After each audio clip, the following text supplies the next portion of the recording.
I'm a pharmacist. I've spent 40 years measuring doses, reading labels, knowing exactly how much of something can heal you and how much can kill you. I learned early that precision matters. 1 milligram too much, one contraindication overlooked, and lives change forever. That skill served me well in my career. Built a chain of independent pharmacies across Ontario, 3 locations that became fixtures in their communities. People trusted me with their health, their secrets whispered across the counter, their fears about diagnoses and side effects. But I never thought I'd need to apply that same precision to my family. Never thought I'd have to measure out exactly how much I could tolerate before the dose became toxic. My name is Robert Chen. I'm 62 years old, and this is the story of how I learned that sometimes cutting off the poison is the only way to survive. I met Catherine when I was 28, fresh out of pharmacy school, working 16-hour days to pay off student loans. She was a nurse at the hospital where I did rotations. Beautiful, competent, kind to patients. We married within a year. Our daughter Jessica came 2 years later, followed by our son Tyler 3 years after that. For 33 years, I thought we had built something solid. A nice home in Oakville. The pharmacy's doing well enough that Catherine could retire early. Jessica married Aaron, a real estate agent who always wore suits that cost more than my monthly mortgage payment. Tyler was finishing his MBA at Western, or so I thought. I gave them everything. Paid for both weddings, the down payment on Jessica and Aaron's house in Mississauga, Tyler's tuition and living expenses. When Aaron wanted to start his own real estate firm, I co-signed the loan for $200,000. When Jessica wanted to become a wellness influencer, I bought her the equipment, paid for the courses, supported her while she built her following. Catherine encouraged all of it. There are children, Robert. This is what parents do. You make good money. What else are we saving it for? I should have seen the signs earlier. The way Jessica would call only when she needed something. The way Aaron's business never quite took off, but he always had a new Rolex. The way Tyler kept extending his degree, adding certificates and programs, always one more semester away from graduation. But I was busy. The pharmacies demanded attention.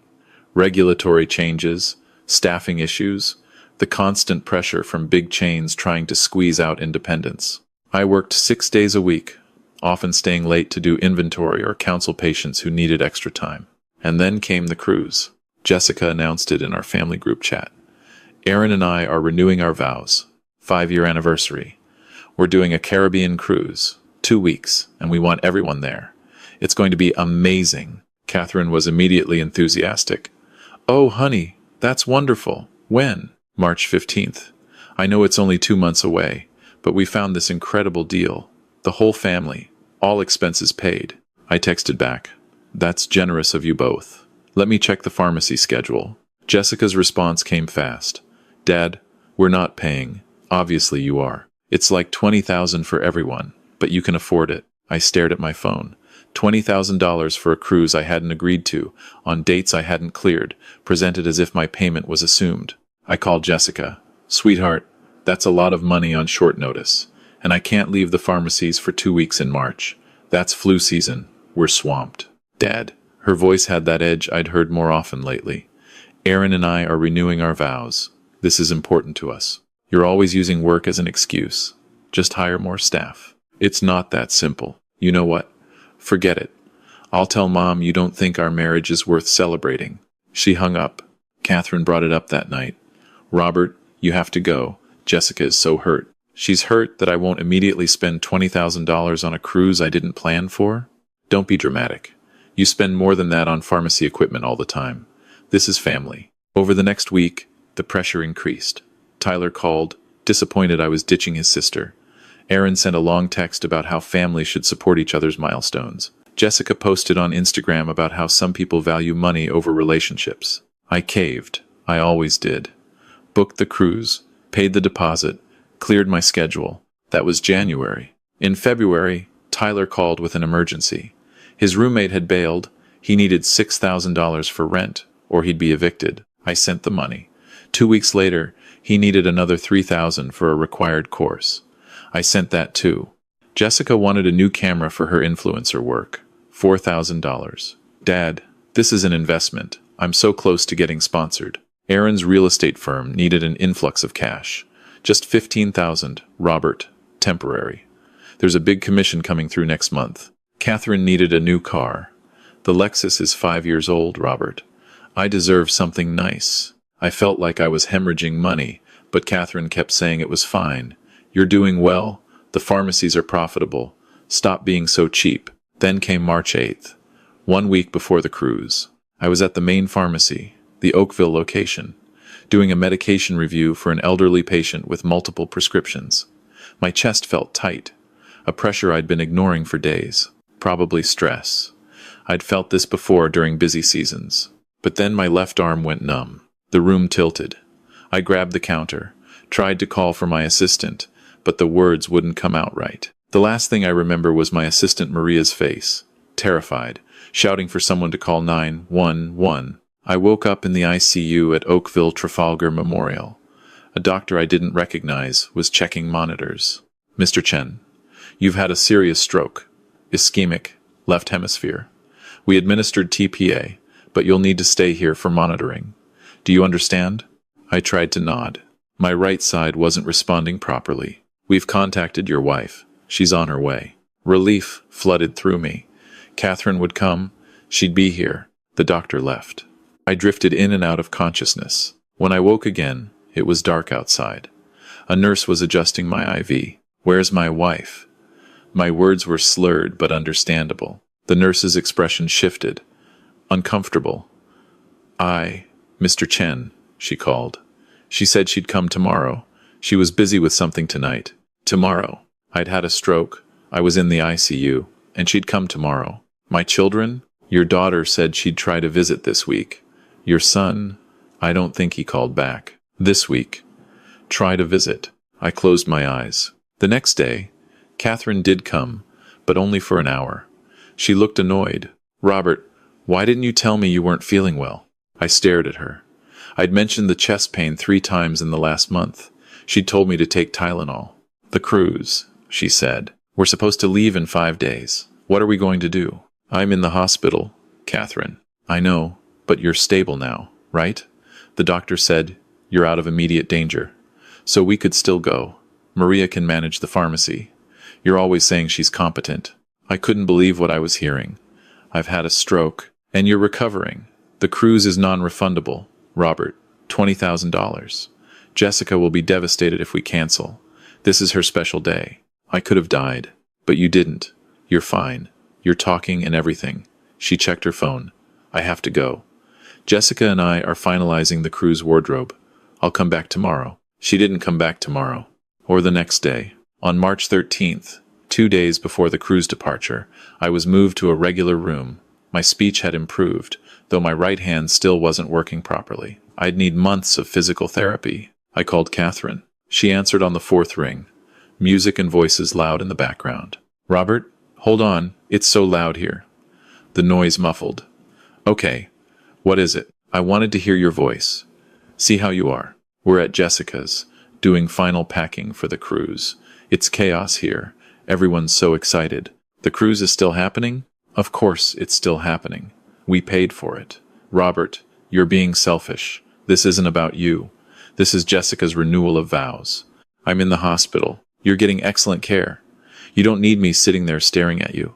Look, I have to go. Aaron just arrived with the luggage tags. I'll call you from the ship, okay? She hung up.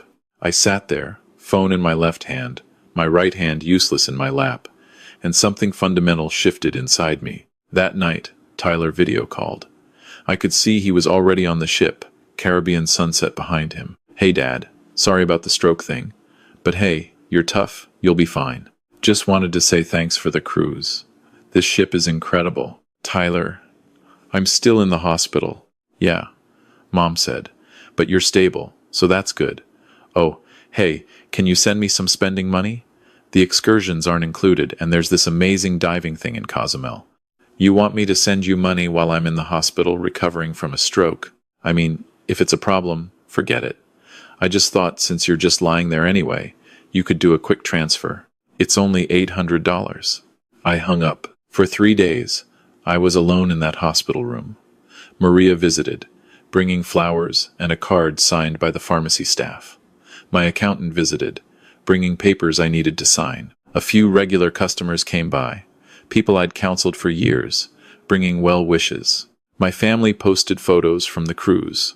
Catherine in an evening gown at the captain's dinner, Jessica and Aaron renewing their vows on the upper deck, sunset behind them, Tyler parasailing, his face bright with joy. Number blessed, number family first, number gratitude. On the fourth day, my doctor came in with the neurologist. Mr. Chen, you're recovering remarkably well. The physical therapy is showing good progress. But I need to ask, is everything okay at home? Your family hasn't been here. They're on a cruise. The doctors exchanged glances. A cruise. While you're recovering from a stroke. It was non-refundable. More glances. Mr. Chen, do you have someone to help you when you're discharged? You'll need assistance for several weeks. I didn't answer. That night, I made a decision. The same kind of decision I made in the pharmacy when a medication was causing more harm than good. Sometimes you have to stop the poison. I called my lawyer from the hospital bed. Gerald had handled my business affairs for 20 years. Robert, my God, I heard about the stroke. Are you all right? I need you to do something for me, Gerald. Several things, actually. And I need them done quietly. Over the next week, while my family enjoyed their Caribbean cruise, I put my affairs in order. First, the financials. I had Gerald establish a new numbered company. All my assets, the pharmacies, my investment accounts, everything, transferred into it. My name remained on paper as the owner, but the access was locked down tight. Second, the credit cards. I called every company, reported the cards as potentially compromised, requested new numbers. The old cards? Canceled. Third, the investigation. I hired a forensic accountant and a private investigator. I need to know exactly where my money has gone for the last 5 years. Every transaction, every transfer, everything. The PI, a former police detective named Sarah, got back to me in 3 days. Mr. Chen, you're going to want to sit down for this. Aaron's real estate firm was a shell company. No actual business, no clients, no properties. The $200,000 loan I'd co-signed, he'd withdrawn it in cash over 6 months. The PI had photos of him at Casino Niagara, at poker rooms in downtown Toronto. Tyler hadn't been in school for 2 years. He dropped out of his MBA program but kept accepting tuition money. The $6,000 for rent? His apartment cost $1,800. The required course? Didn't exist. Jessica's influencer career? She had 4,000 followers, most of them bought bots. No sponsors, no income. The camera I'd bought her, sold on Kijiji 2 weeks later. And Catherine, my wife of 33 years. She had a separate bank account I didn't know about. Over the last decade, she'd been diverting money from our joint account. Not huge amounts, enough that I'd never noticed. It had grown to nearly $300,000. But that wasn't the worst part. There's more, Sarah said. Your wife has been in contact with a divorce lawyer for 6 months. She was planning to file after the cruise. There are emails discussing asset division, claiming you were financially controlling and emotionally distant. I sat in that hospital room, discharge papers on the table, and I felt nothing. No anger, no sadness. Just a cold, clinical clarity. They thought I was the problem. They thought I was an ATM who occasionally got emotional about being used.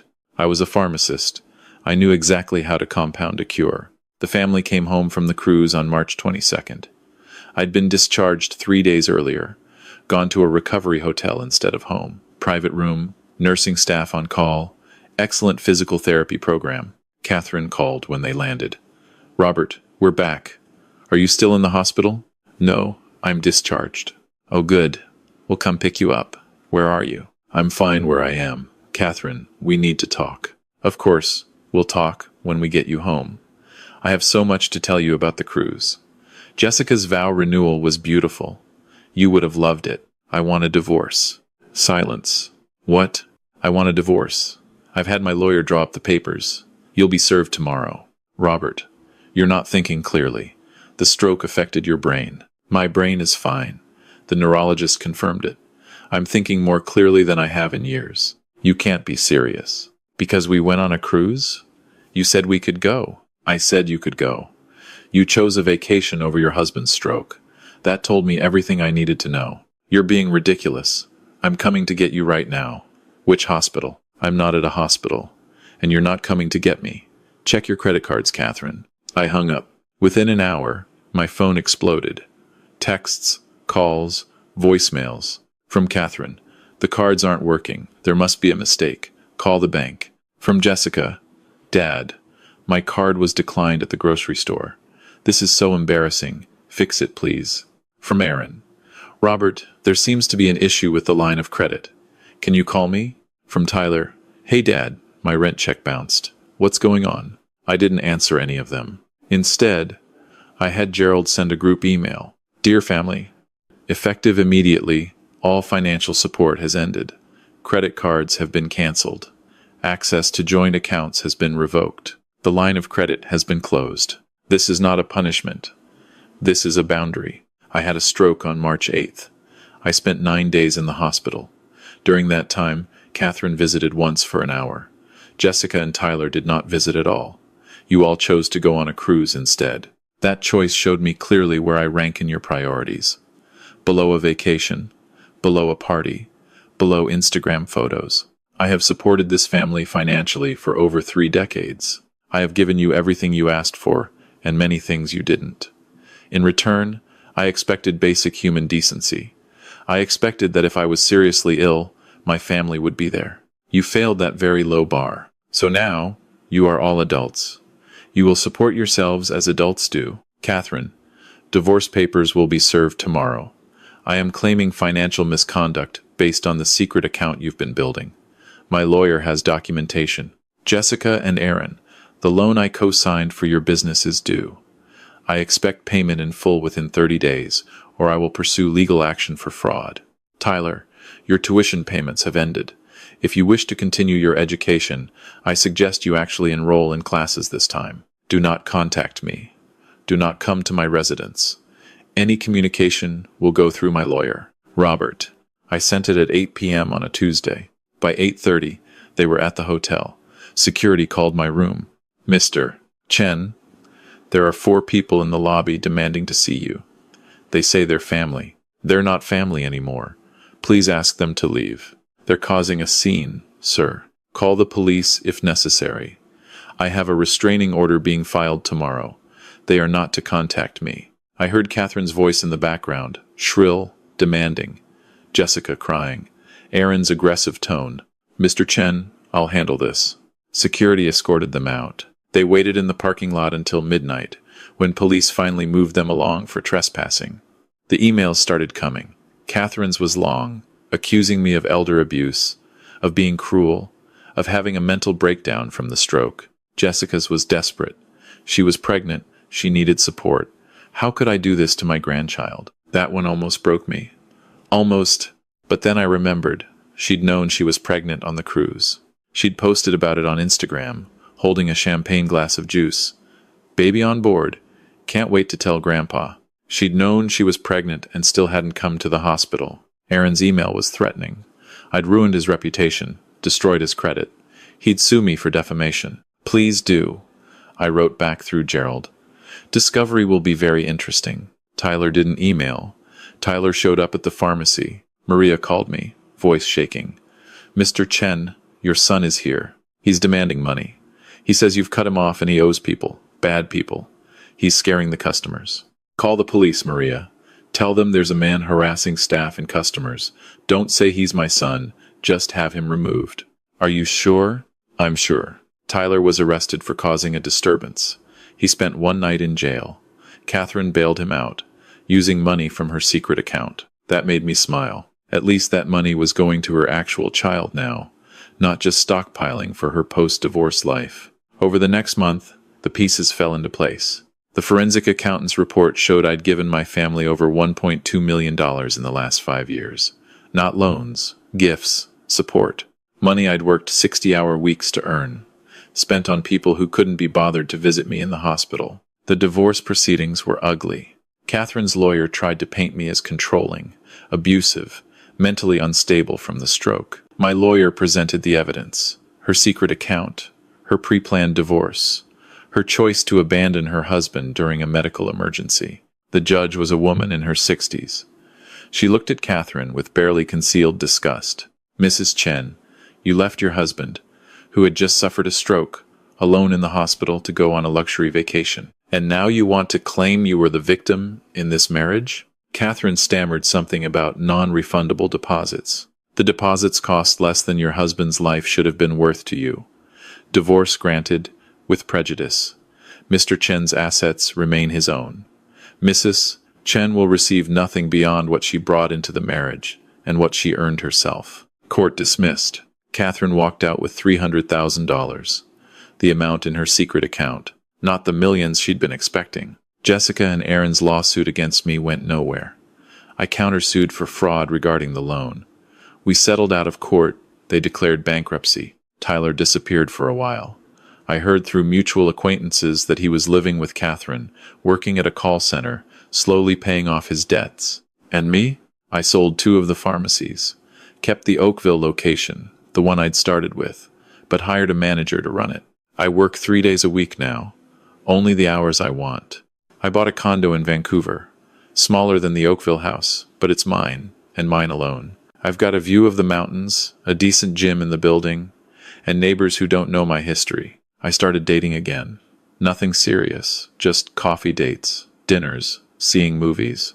It's strange at 62, but also freeing. Women my age who have their own careers, their own interests, their own money.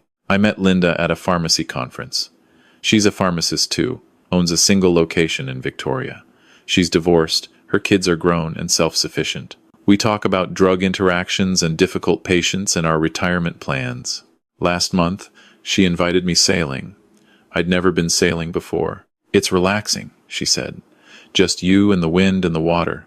Very different from the pharmacy." It was relaxing. It was also terrifying and exhilarating, and I loved every minute of it. We're taking it slow. We're both cautious people, both burned before. But there's something there.